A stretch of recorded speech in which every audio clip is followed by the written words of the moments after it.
Welcome to Citizen Watch, folks. It's the Tuesday edition of Citizen Watch, June 10th, 2014. We're here in Studio C. It's a little somber today. I was going to say that. A little somber here today. Why is it somber, Case? Because we have Jason now? A little somber here in Studio C. We've painted the walls black. We've changed the lava in the lava lamp to black, and we're using black microphone covers because we've lost one of our radio family. Bob Welch. He died. Last Friday, Steve Colvard was dismissed by the station, and without getting any of the specifics... Because we don't know him. Yeah, we really don't, but it was a big loss to, I feel, Merced and the local community. You know, he was the voice of KYOS on a lot of the radio commercials and shows and PSAs and things, and I know he'll be missed, and I hope that Steve will. I know he's going to take a little time off and visit some family. He's really due for a much-deserved vacation. I've been here the last 2 years pretty much on and off full-time. Robert's been here a year now, which it's kind of a melancholy anniversary because it is a year since Robert's been on the air. Didn't die. I mean, you know, he went off to bigger and better things. We miss him from these airwaves, and we miss him from this show, more pointedly. Now we got another cool dude. No, we don't.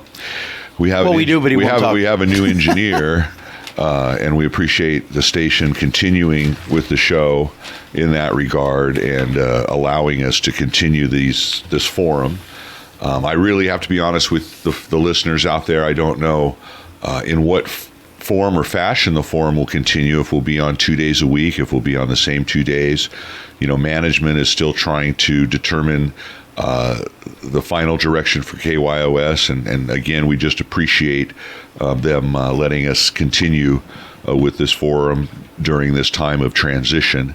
And again, I just wanted to let the listeners know what happened to Steve Colvard, our engineer that was sitting on the other side of the board for many of our shows. Snaps. And again, we will miss you, Steve, and we wish you the best of luck in your future endeavors. And management has been gracious to allow you to come on this and any other show that you've previously produced, because again, you were such a part of the community, and I would, extend that invitation as I have already to you, and I'll do this publicly on Citizen Watch. If you ever want to come on and talk or address the folks out there in Merced, I'd love to have you on. And again, I've appreciated Steve's guidance over the years. I didn't know anything about radio when he asked me to come on. I ran for public office 8 or so years ago, and the radio station interviewed me, and that was my first exposure to any kind of media like that. And it was really interesting to see the behind the scenes workings of it. Anyway, it's going to be a loss, and I don't mean to go on, but just for the folks that listen to this show regularly and listen to us on YouTube, we'll still be on YouTube. Hey, you can can I listen ask you a to us, question? KYOS AM 1480 on the search bar. Yes, Robert. Go ahead. Do you think he'll talk nice about us when we leave? Well, it's funny. A lot of times in radio, you don't have the opportunity to say goodbye. It's a funny business. And we wanted him to, didn't we? We offered him to come on, and he decided to go on a vacation. He really wanted a vacation. He wanted to take about a month off, go up and see his mom, and go back to his race car bed. I don't know. I think he... his race car bed. I think he wanted... I think he has choo-choo train jammies. Yeah, with feet. We always tease Steve about living with his mom. Of course, he didn't live with his mom, but... he's a really great guy. Anyway, hopefully he'll get some much deserved time off, come back, collect his thoughts, and go on with his life. But anyway, Citizen Watch does continue, and again, we appreciate management allowing it to continue. And today, we wanted to talk about just a couple of different things that were out there in the community. Robert and I don't have any guests today, but I have something that bugs me. Robert, what bugs you besides ducks? No, geese. Geese. I'm sorry, geese. Robert has geese. I have geese. But anyways. They're getting huge. They're getting big. They follow me all over. But anyways, here's what's hilarious that we always complain about. Complain about what? Jason's laughing because I have geese. 3 geese. Basically, what is bugging me is we always talk about the city and the way the city looks and the city, and here's something that bugs me. I go up M Street to go home from my office. I go up M Street and make a left on 21st Street. Right. Excuse me. I make a right on 21st Street. Depending on which way you're going. And the old district attorney's parking lot for the last 9 days has been I don't know how you would look at it. Maybe it's an artistic thing, okay? But there were six, now there's 4 There's 4. Parking spots? No, not parking spots. I know. Okay, there's Shopping carts. that Yeah. have been sitting there cattywampus on the corner. Attorneys walk past it every day. Yeah, no. Okay, Our people enforcement, law enforcement drives past it every day. police is a block away. Nobody looks at it and says, this looks like shit. Yeah, well, okay, and says, let me call somebody and get this garbage removed You're right. because this is a blight on the city. It's been there for 9 days, and it's maybe there's a for rent, and it's for... It is. That building's vacant, right? No, that's where the probation office is. No, that I thought that was a vacant building because No. that owner of the probation department building complained to the city about the trash. It says Merced County property. Okay, well, I think they might have leased it from somebody because there was a But gentleman the point that of stood the up. matter, the point of the matter is I here's hear you. blight, and nobody seems to pay attention. You're misunderstanding where I'm going. Okay, Okay, when you come out of the court, it's on the left. yeah, The court's on the left. You're going up M Street North. Right. The court's on the left. Sure. You look on the right, and there's a parking lot. yeah, the overhanged building. You can park underneath it. Yeah, That's the old probation department. That's the probation department. Those parking spots are county parking spots. That's county property, I believe. Right, you're right, but I think the building itself, the property itself, is private property, and the owner has been struggling with the transient issue because shopping carts are transients. You know, funny thing that you mentioned shopping carts. I was in Rancho San Miguel yesterday eating lunch. Did you happen to see Muzi the cow? No, I didn't see Muzi in the Where is parking Muzi lot. now? I haven't kept up with the We need to get schedule. that- Polluting somewhere at a school near you. But anyway, I went in and there's a big sign right on the door when you walk in: removal of shopping carts from these premises, $1,000 fine, 6 months in jail or both. Blah blah blah. Obviously, it's not enforced because these shopping carts, shouldn't be leaving the premises, and a lot of them Nothing's have these enforced. devices. Huh? Nothing's enforced, Casey. Well, I agree with you, and I think that's one of the, Money. Nothing's enforced. But I'll tell you what is enforced. We need pay raises. Well, it's one of the perennial problems downtown. Larry Morris has talked about it. If you want to, have economic vitality, you have to have a good-looking downtown. And like you say, here it is, right on M Street there. 9 days, and every major attorney works on that corner. Yeah. Probation office, the police department is a half a block away. The court is across the street. It's garbage. County building is right there. I think County across building the is courtyard. across the courtyard, but nobody sees 4. Bless you. That was our engineer trying to sneeze. Anyway, yeah. We can't ignore him. He's here. No, I know. He wants No, to. he said ignore me, and I he go, wants to "We remain can't in the hear." background. Anyway, So what you know what I'm saying is you and well, I it used to be a railed lot about- worse. Remember Courthouse Park when they were camping out there? I mean, there was 20 shopping carts a day, and they No, had and to. I understand that, but these are sitting there vacant shopping carts. All you have to do is call the owners of the go over there. I agree. Yeah, go over there, pick them up, do whatever you got to do. Yeah, just call them up and say, "Hey guys, come get your shopping carts." Yeah. No, I agree with you, Robert. It's Just what it is to me. People either one don't pay attention or two just don't care. Well, I think you're going to hear from the powers to be this lack of resources. Now, Oh, I know yeah. I know there is a shopping cart recovery service because I've seen them behind the Itlo at coffee in the morning, and you always complain about that section of town not getting. I mean, when you want to talk about blight, look at behind the old roller skating rink there. That's still in the city business district. People dump their trash and couches down that alley on 18th there. How many? I mean, every day. So, but. But see, at least they're dumping them. But what I'm saying is, the alley? this is like Yeah. you're right at the door of the courthouse, and you think any of the judges or any of the attorneys would say, you know what, this looks like garbage. Yeah, I How about agree. if we do something about it? Call the city people. The city people come. They're color coded. Well, 2 are blue, 2 are red, and I think Yeah, they one's know who they are. Well, again, it's enforcing the rules because when these business owners come to town, it's like when Dollar General, I believe it's over there by Home Depot, when they came to town, they put some sort of device underneath the asphalt that when you roll the shopping cart past it, the wheels lock up. Mm-hmm. And I've actually taken a shopping cart and pushed it, real fast. And as soon as it hits that line, it locks up. It's kind of cool. And I know they did that remember in your old because- soapbox derby days. Well, I remember as kids going to the mall and taking shopping carts and towing each other around in our cars, but that was a long time ago. But anyway, they did that because of that. They didn't want the blight of the shopping I carts was at going into the Smart and neighborhood Final, across. and the lady took her little gizmo, the little gun, and went beep Yeah. on the cart, and I think it disables the cart. It's funny. It's funny in Oklahoma. There's a place called Aldi's, and it's one of these Yes. discount supermarkets. And you put a quarter in to get your cart, and when you put it back in the clicker, it has a little device. You put it in, and your quarter pops back out Really? in your hand. Yeah, and it's a great way. Aldi's doesn't have to go grab carts, and you get a lot of people that are returning their carts, and they just give it to the next person, and that person just hands them a quarter. Kind of cool, but no, I agree. You know, they had that in the movie The Terminal. The what?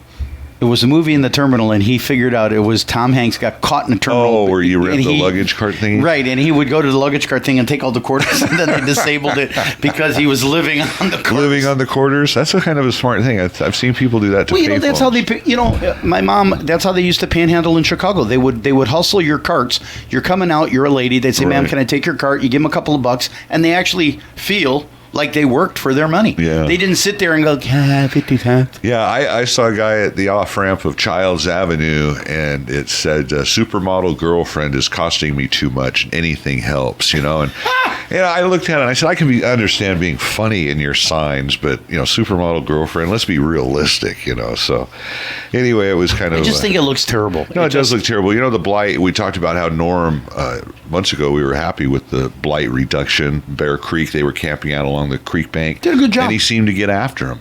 But like you say, it's kind of coming back just a little bit. I noticed... the people aren't coming back as much as the garbage. Well, you're I right. have 3 geese, and my friends are, how are you going to get it past the city? City ordinance is going to say you can't have that. You can have 3 chickens, but you can't have 3 geese. And I'm like, look, they have so many stray cats and dogs in this city. Oh, jeez. Okay, they've got enough to do for the next couple of years.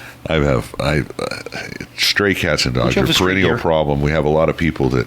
Do you think- still have your dear friend? I still have my dear friend in my front yard. Matter of fact, when I came into the studio today, we're recording a few hours late today because our engineer had an issue. We have so a I new come in engineer. at 1 and Let's introduce our new engineer. His name is Jason, and he's very quiet and he's cool. Very and nice. He is actually the guy who runs the Bear, which is like my new favorite No, station. actually, Jason got a promotion, and Jason's got a lot of responsibility here, and Right, Jason? He's nodding. he has a lot of responsibility here at the station, not just KYOS. Anyway, so that was your observation. Blight on M Street by your house. It was just ugly, Hopefully there won't be goose crap on 21st and J. There is. That won't be. I take them for a walk and they go plop plop. They're like Yeah. little poop machines. Yeah, well, you're learning quick, Robert, about Yeah, but they're geese. pretty cool though. You're learning quick. One Girls thing stop at the corner. One thing before we go to our first break here, because we're really gonna try to keep these to 3 15-minute segments, and that's so marketing can hopefully sell some time on Citizen Watch. We would encourage anybody out there listening to Citizen Watch that likes what they hear, likes the local programming aspect of KYOS.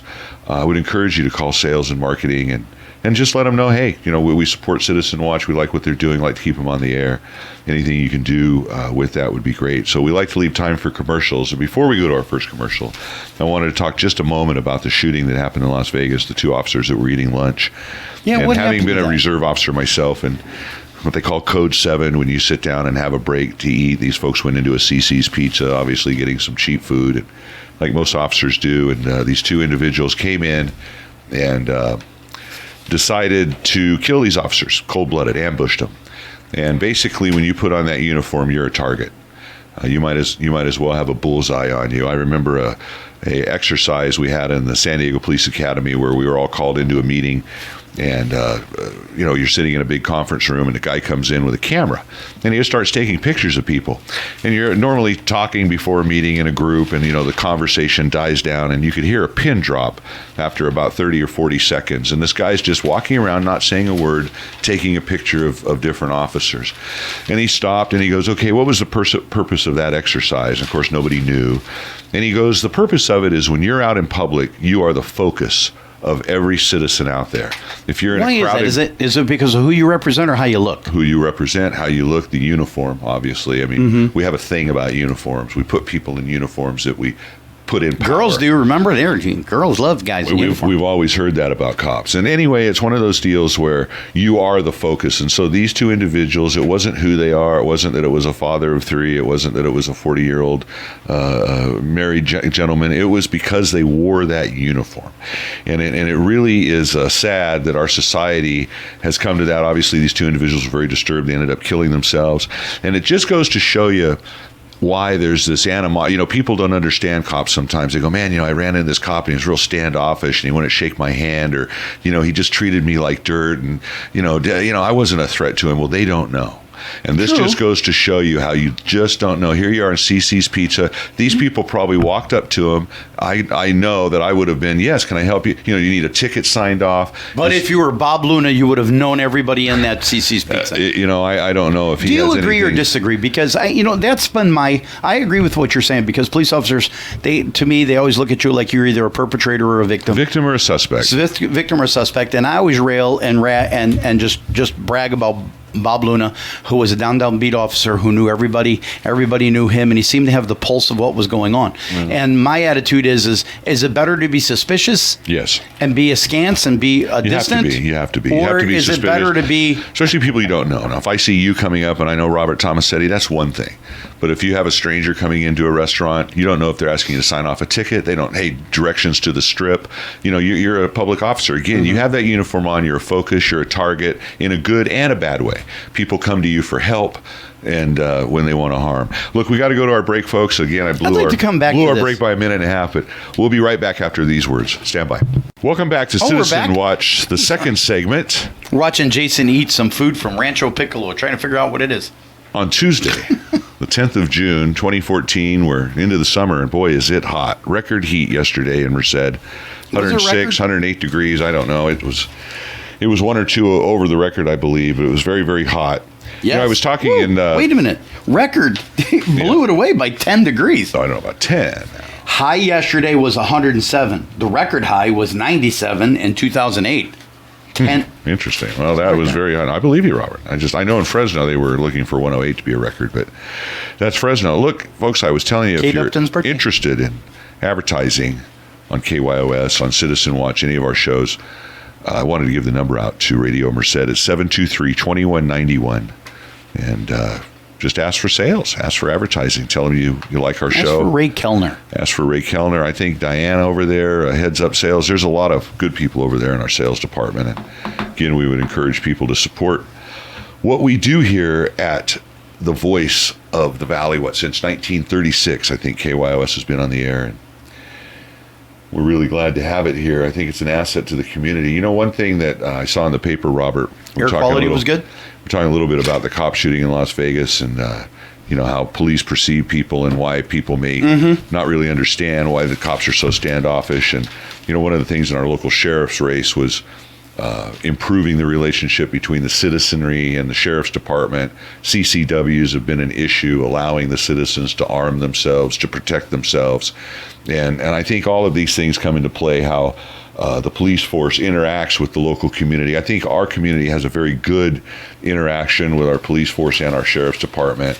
I think there are some issues that need to be resolved, but it's hopefully not going to get as bad as it's gotten in Las Vegas this weekend. That was just a horrible incident. I'm sorry. But here's something that just was stupid that I thought was dumb. What was that? Okay, everybody runs ads.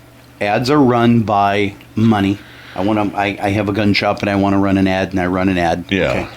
And yesterday, Janet Wilson and Byerly Woodward wrote in, which I thought was just ridiculous. It was. Just 7 days after a troubled young man killed his 6 innocent people. Right. Well, what if they did it 10 days, 12 days? This guy would not have been happy. This lady would not have been happy. They're vilifying the weapon, not the person. What they're upset is they're upset at the Merced Sun-Star ran a gun ad in a short time after Santa Barbara shooting. The Santa Barbara shooting. And to me, it's like, come on, that is about as insensitive as you can get, Janet Wilson and Byerly Woodward, because when is the time, when is it right? It's never going to be right for you, and so therefore, why even write in and make yourself look... You're right. They were trying to make a connection. They were taking a coincidence and making it seem like it was a planned event, and it wasn't.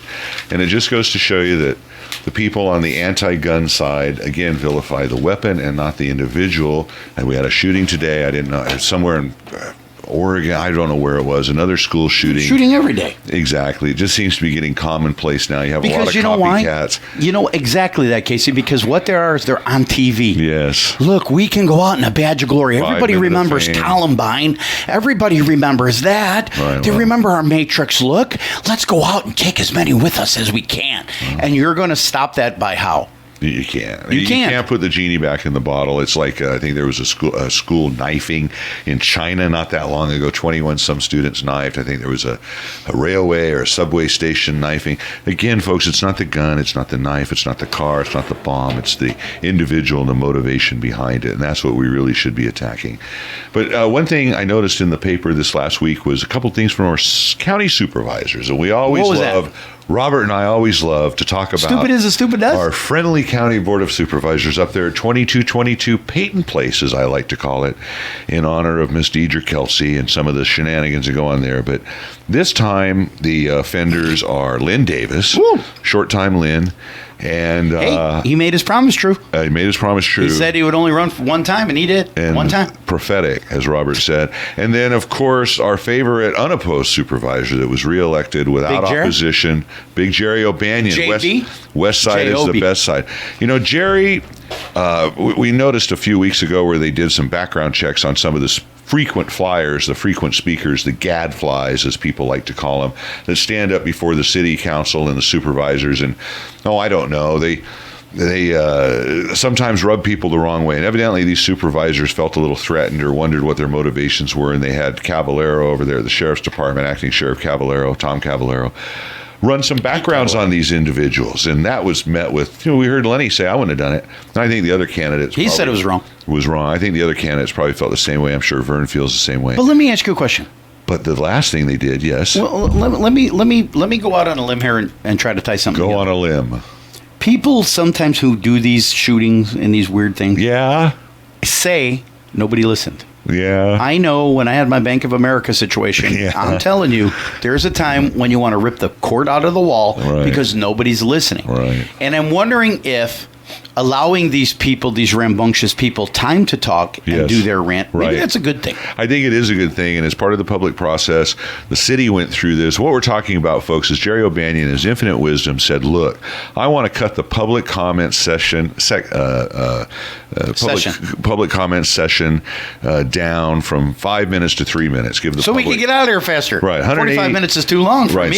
Set of 300 seconds, give you 180 seconds to conceptualize your idea, say it to the supervisors. And Jerry said, well, if they have more, there's a basket next to the podium. They can leave their comments and we read them. You don't read them, Jerry. Don't fool me. These meetings maybe last a half hour, and they're complaining that more people are showing up to the meetings. Well, guess why? Because you guys aren't doing your jobs. You're sitting there driving to work, looking at four shopping carts on a corner. Right. It's just amazing. And so here they, let's cut the vocal cords of the public from 5 minutes to 3 minutes. The city council did this under Mayor Spriggs' failed administration. And I have to give Mayor Thurston credit. As soon as he got into office, he changed that back from 3 minutes to 5 minutes, because that was one of the biggest complaints from people. You and I have been to some of those, and there's a clock on the wall that says 3 minutes and running. It says 5 minutes. If it's an event, if it's one, now this is how the rule works, and you're right, it is 3 minutes. If it's a single subject and you get up, you get 5, and then the next subsequent people give 3, if they're all pro. And the theory is you're all going to say pretty much the same thing. So, let's not repeat ground. So to give everybody 5 minutes on the pro side, but the first guy gets 5 and then subsequent gets 3. O'Banion and the boys up there on the third floor, 3 minutes. I don't care what you're talking about, water or, ethics. It doesn't matter. And I just think this is wrong. I think it's a misstep. I think Jerry, Supervisor Kelsey, again, what you said the other week about the board not working well together and being dysfunctional. It was obvious in the comments from Deidre Kelsey. She goes, I wouldn't have done it. No, they throw, you know what it is, cases, they throw each other under the bus. When John Pedroso's name gets put in front of the public, they hide, no comment. The only person that has comments and that actually goes out on a limb, as far as I'm concerned, is Hub. And Hub will give his excuse or his reasoning why, he sometimes gives cover a little bit for his position. But the I other don't know people, if I would have done that. But the other people are running for cover. It seems like there's 5 people that don't get along. In this situation, and Jerry O'Banion is the chairman of the board. I'm sure they all love Lynn. Lynn did something else we're going to talk about. But Hub did say, he goes, I'm not the chairman of the board. Jerry's the chairman of the board. It's up to him to set this rule, this 3-minute rule, which he did. He goes, if I was the chairman, I don't know if I'd necessarily do it. And I'm glad that Hub said that, because I don't think he would have done that. I think the public comment session is very, very important to these meetings. It just lasts a few minutes, literally. Sometimes there's nobody talks. It's the same way with issues. I just think that Jerry should have reevaluated that. The other thing that happened was Lynn Davis. Wait. Go back ahead. just a sec. To Jerry? What Yeah. was Jerry O'Bannon's reasoning? That the 45 minutes is too long to sit there? He said the meetings were taking too long, and this is what's hilarious. I look City at council meetings go 3-4 hours sometimes. I swear to God, if you get a supervisor's meeting that goes past 11 o'clock, That's an something hour. happened. I mean, it either had a huge agenda, somebody had to go, take a break, they had a medical emergency. These things maybe last 30, 45 minutes. And he's saying, hey, that's too much time. Twice a month, baby. And he's making $96,000. Oh, and plus, because he takes mileage, to get to there to listen to a 2-hour meeting for a Not whole even month. 2 hours. Yeah, well, 2 hours a month. 2 yeah. hours a month. Okay, because, John Pedrosa did say that they don't always do their work themselves, that they give it to staff. Right. So staff briefs them, deep, deep, deep, deep, deep, and they get on there and they say yay, nay, or whatever, and then boom, we're done. Because they don't want to hear me get up and go, you suck, my friend. You suck, my friend, as Oscar from the station would say. No, it's one of those deals where I just think that was a bonehead move. I think it just shows the arrogance. I think it shows the aloofness. I think it shows Jerry out of touch. Again, nobody challenges me. Why do I care? I think you need to learn from Mayor Spriggs, and that was a bad move, Mr. O'Banion. As chairman, I hope you'd reverse that move. Or when the next chairman comes in, who was supposed to be District 3. Now, I don't know if they go by district. I think they do, because the next issue I'm going to talk about is Lynn Davis hiring a personal assistant last week. Whoa! After his defeat. But remember what I said. If you looked at his ad, or not ad, excuse me, his byline, opt-ed, whatever. They talked to him, and he said, what did I miss? And I said, the boat. But in there, he said that Beechwood and Franklin area, he's still going to work for them. And I'm like, you got 5 months left, buddy. You better start doing some work. And what did he do? He hired himself an assistant. His reasoning was, well, first of all, he didn't really give much reasoning, but he was supposed to be chairman of the board next month. Yeah, I think probably. I think he has no clue of where to spend the money. Yeah, his $78,000 in his discretionary fund, which again, Darren McDaniel wants to give that back. Tony Tomasetti wants to keep it in the runoff race. But he said, well, I was going to be chairman. Yeah, and that's important. Yeah, Dosetti wants to keep it. He thinks it's important to spread the love, and McDaniel says, well, because of the fiscal shortcomings, how can I keep 40? But Lynn hired this person saying, I was going to be chairman next year. Now, you're not going to be chairman next year, Lynn, because you're going to be gone. So I needed to, get things done, and so I needed an assistant. Well, that's changed now. Why are you going to spend 10 bones an hour on something you don't need? Again, I think this discretionary fund is abusive. I think this shows it. It's not being used properly. And I think nobody paid attention to it until Kathleen Crookham decided that she wanted to leave the lion's share of $1 million to the Merced Theater, and they went, huh?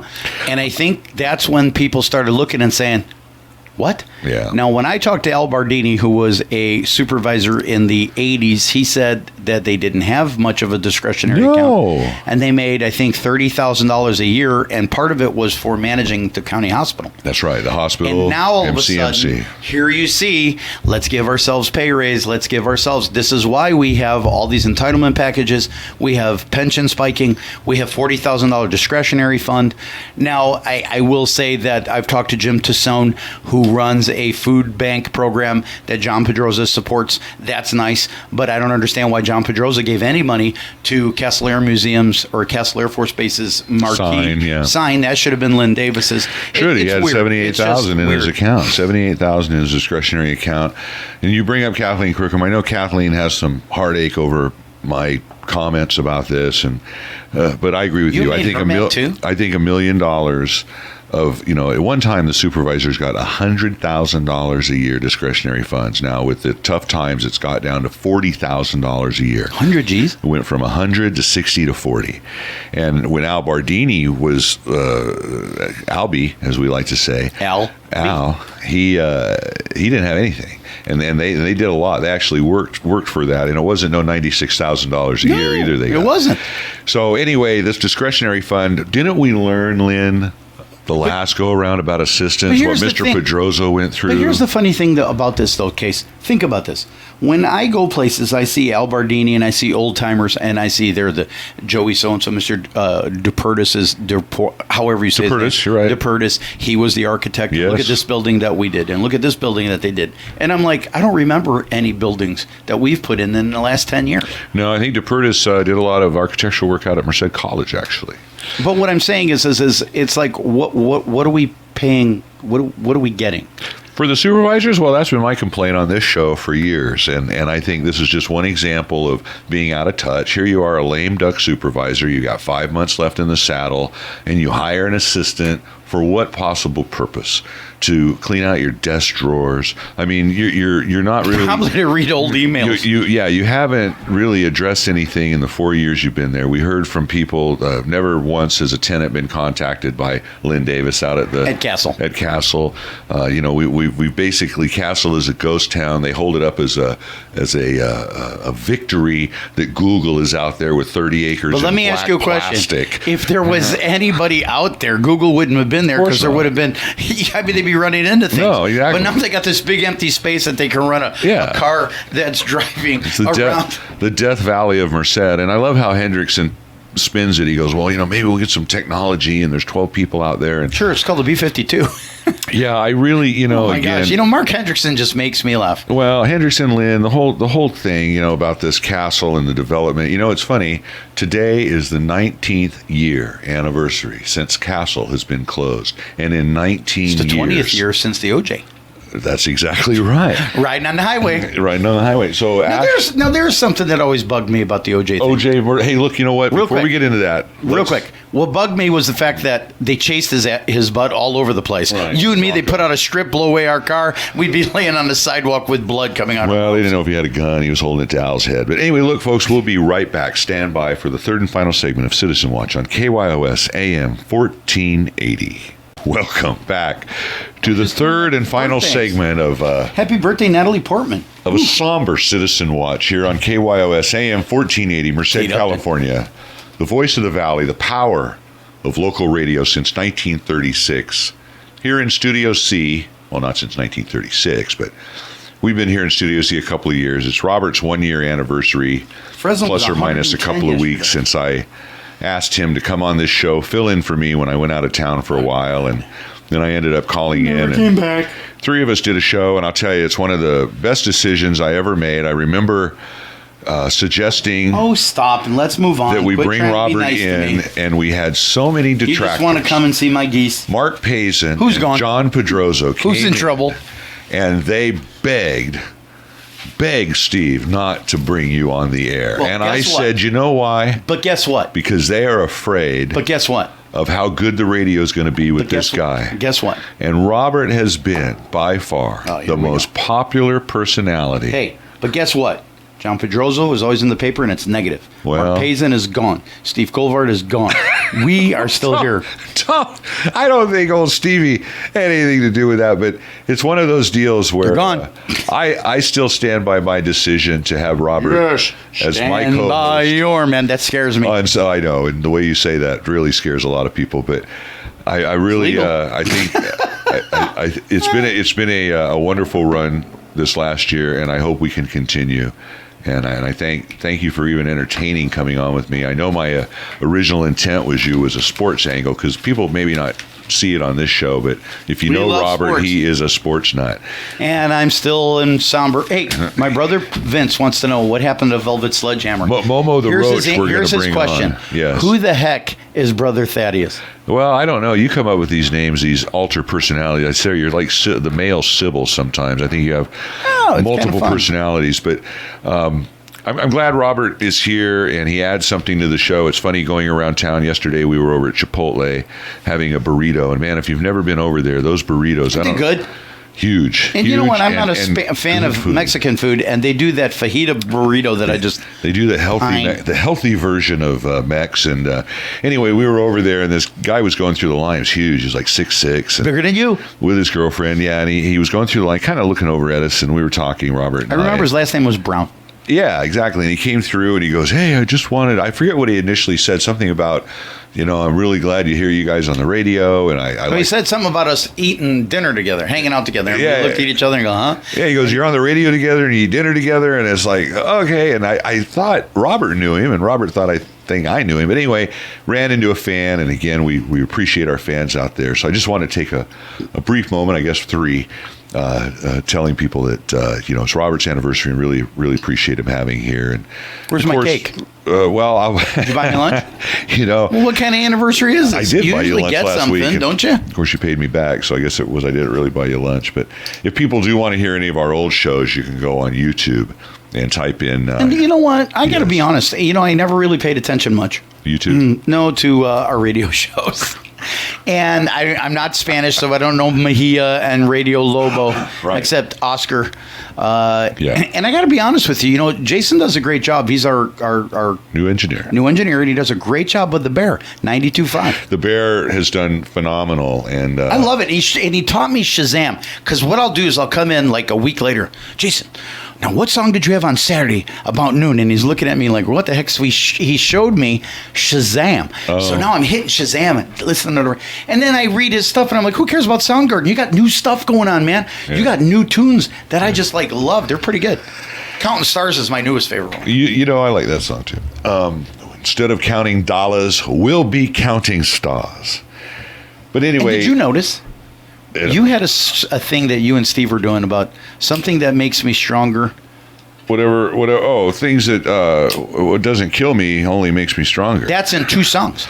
Yeah. I heard it on the Bear. It's one by female and one by man. Everything that kills me makes me feel alive. That's one. That's one song. I know. Favorite, though. Very similar. Martin, you are not. Yeah. And then a girl does one too. And I never really knew it because I really don't listen to radio anymore. I go back to my 80s. We ought to go to Cool I listened Cats. To the Bear. Got to go to Cool Cats, do some karaoke. Wouldn't that be cool? Get us up there. You'd be like one of the Righteous Brothers. You lost that love and feeling. I bet you they think. I always did do a little Barry White. They say that too much of anything isn't good for you. The lights are going down.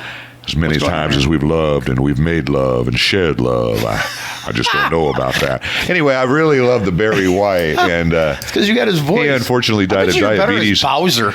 No. And we have a poster of Bowser here in the station. Have you noticed that in the hallway? Look at that. It was what was his group? It was some crazy I don't know. Sha-na-na. Thank you, Jason. We used to. Robert is determined to get Jason's voice on the air as many times as he can. Yep. It's like a personal goal. He's a good guy. He's got great kids. He's a great guy.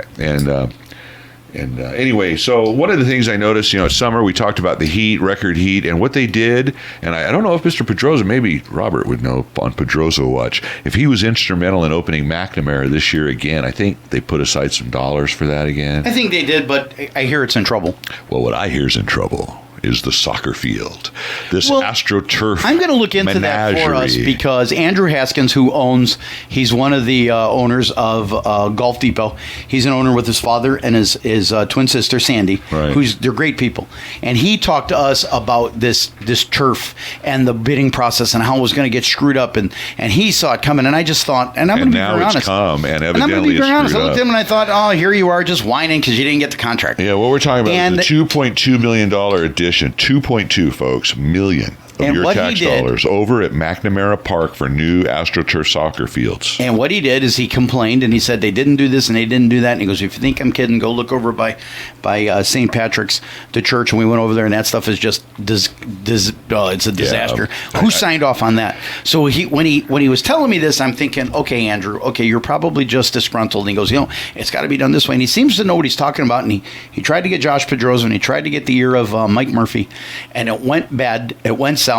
And it's looking dismal. And Andrew Haskins, I take my hat off to you. You knew what you're talking about because it's become a problem. I guess you said sooth. What did he say that? Those guys. He foresaw it. Yeah, he foresaw it. A year ago. A soothsayer. Yeah, say sooth. Say sooth. They evidently one guy's pointing at one guy, the other guy's pointing at the other guy, so they've had. He said there was going to be a problem. They had to get a forensic contractor in there to dissect what happened, who did what and wrong. What he's saying, what Andrew had said is that the city is not prepared to understand what they're getting a bid on, and instead of keeping it local and letting Andrew kind of guide them through it, they decided they want to do it on the cheap or on the fly. They gave it to coming out of Texas. It's coming out of Texas, and the engineering's coming out of Fresno, and it's a mess. And instead of them just fixing it, everybody wants to point fingers. Well, of course, and when it gets to this point, people are looking for change orders, and it's just sad, folks, that we can't, in this town, lay AstroTurf on a soccer field without screwing it up. And now summer's coming along, and guess what? People want to play soccer, and evidently... In 108 degrees? Well, not necessarily 108. From Yemen. But they do or Qatar. They do want to play. I bet in Qatar it's pretty hot. They do want to play soccer. And one of the things that I heard on one of our other shows, Community Conversations, is they had a soccer girl and talking about her team. And she goes, hey, we're supposed to have a big tournament out there in July, and if it's not done, then we're going to have to go to Modesto. And so again, here we are losing. Robert, one of the things we were going to kind of finish up with today is our tourist dollars in Yosemite. We're always called the gateway to Yosemite, and trying to retain those tourist dollars that flow through town. Oh, you're stealing my thunder over there. Well, go ahead. Talk about it. There was an article in the paper today. Go ahead, Case. You go ahead. It was about a gentleman from Madera County who was touting the amount of money that Yosemite fills in their coffers. It's number 2, I think, economic driver for Madera County. So I was sitting here talking to Casey, and I said, if you're going to Wawona, you're going through Madera.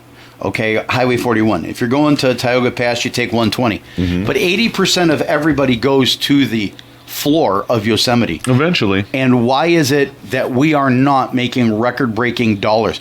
The only place that I see buses stop at is the Merced Fruit Park. Yeah. And Heidi Raggio and her husband Paul do a wonderful job out there. Nice place. Nice place. They have geese. They have geese. Let's bring up my idea, actually. Well, let me tell you, cool. Maybe one of those things is what we talked about in the first segment. Maybe people see those shopping carts downtown in the Blight, and they don't want to stay in Merced. They'd rather stay in Mariposa or Madera or Oakhurst. Well, let me ask you a question. Other when you get south by Childs Avenue, do you see any Holiday Inns or hotels that you would like to stay in? Yosemite Parkway, Motel Drive, there's some nicer hotels, but you know what takes away from it? The transients pushing their carts, sitting there panhandling it. You get off the X Street exit, and you got 3 guys doing the. I swear to God, I think they were like circus performers. They're doing that trapeze thing, hanging on the thing. I saw the that signs, with the signs, and if I'm a guy coming to Merced, I'm like, hell with this. Let's keep on going, honey. I get back on the next on ramp, and I'll go to Fresno. Exactly. And I think our poverty turns off a lot of people. Have you ever seen 41 coming? Well, stop and think of exactly what you said. If you go Highway 41 through Fresno, you go through the beautiful section. Developed. There's a developed area. There's the beautiful houses on the bluffs. Yeah, the river. You have the river. You have all of that development, big, beautiful financial buildings on the right. You come up, and then you start coming up, and you see grass areas and stuff. Come through Merced, you see garbage, and more garbage, and empty shopping carts on M and 21st. And then you hit Planet X, which, murder capital. I think, roll up the windows, honey. Yeah. Don't stop here. Don't stop here. Kind of reminds me of National Lampoon's Vacation. You're probably right, Robert. 4 million tourists go to Yosemite every year, and we need to capture as much as that revenue as we have. I know the castle has a couple of charters that come in from Germany twice or 3 times a week. We get a lot of bus service and stuff, but we do need people to stay in Merced, have something to do when they're here, not the town roll up. I don't know why I feel bad when I'm downtown and a transient hits me up. I know I can handle myself, but I think, man, he's going to go on and he's going to talk to some tourist or somebody not from this area, make them feel uncomfortable, and I feel that. I take that on. I don't know why. And I'm glad because you consider Merced home, and it's like one of your neighbors is. Yeah. Here we want these people's dollars, and instead you're shooting them in the foot because you're the first person they meet is Pirate, the guy I thought was dirty until I saw was fur. It was chest hair, back hair. Yeah, maybe you're right, Robert. I just it's kind of like I think our taking advantage of. I think that that's why you would get upset at Bob Hart Square because you work there. And Bob Hart Square is looking good. Yeah. It really is. We don't have the stuff that we used to have, and whatever Norm Andrade and the city people are doing is good. But Karen Baker, I think, trying to run the downtown and run the tourist section. Where is that headed? A couple of weeks ago, they met, still in limbo. Well, you know what I heard? I heard some pretty fascinating stuff. Because you were actually... I was thinking of doing it. Yeah. John Cardina said, I'll do it. John Cardenas. who stands on his balcony singing Italian songs like he's Frank Sinatra, and I find out he got evicted. What? I heard that his 503c is not 501c or whatever, 503c is not really what it's supposed to be. So nonprofit ain't being profitable. I don't understand what's going on. So Cardenas staying upstairs in the little on his balcony, that I heard of. little singing balcony. But what I want to do is I really want to get. There's a new gentleman named John Rankin who bought Country Comfort. Yes, he's been doing some radio spots. Doesn't he have a partner? Yes and no. Yeah, I thought he had a partner. Yeah, too. it's called China. His wife's from China, and she's Chinese, and he goes back and forth. She's the money lady. No, it's not the money. She's the money lady. He's a great guy, and he's been looking to. And here's a man who lives in China, okay, and decides that what he's from Merced. He's got roots in Merced. He knows Elmer Lorenzi and excuse me, and all the old timers. Yeah. And he likes it here, and he wants to invest, and so he bought the Country Comfort building, and he's going to fix it up. It's right next to 510 Bistro, right? Isn't it down there? And I heard he's been having some issues getting that up to speed. Maybe Mr. Rankin can come in and talk to us for a segment about that. But he's been doing some of that workforce stuff, like the downtown, the city, you know his voice, the city council is decimated there. He does the, for the kids, the... the youth? The workforce. The youth workforce and stuff like that. He does their advertising, I believe. Well, it's going to be interesting. So we'll see. I'll try to get him in and come on in. Yeah, maybe we'll try to get Stan in here. The budget's coming up for the county and the city end of June. They've got to have their final budgets in proposed. And this is June 10th, and we probably still aren't anywhere close. Trying to figure out where they're going to get that $10 million at the county. The city is just barely flush. Atwater is, their nose or nostrils are right there above water. It'll really be interesting to see what these final budgets come in. We're getting to the end of our Citizen Watch segment here, folks. I hate to say this, but we did pretty good without Steve. On June 10th. Yeah, we did okay without I didn't have to hear the word paradigm, and I didn't have to hear bomb floats. But we do. We miss you, Steve. We do miss you, Steve, and it. Again, we just wish you the best of luck. And folks, anybody that has any comments about Citizen Watch, show ideas, you want to talk, our tip line is 209-406-8728. You can go on YouTube, listen to us. And if you want to advertise on our show, please, or anything. Or any shows on Radio Merced, KYOS, please call 723-2191. Ask for sales, Diane in Get marketing. into the groundwork before we become national. Ray Kilner. Yeah, before you can't afford us, folks, we like to think we're the best bargain in radio. So again, thank you for listening to Citizen Watch on this beautiful Jason, Tuesday. you want to say anything? Jason is just ready to hit nodding his head no. Robert is, don't upset our new engineer, Robert. This is not something we want to do. Folks, we'll see you back on Thursday. Bye-bye.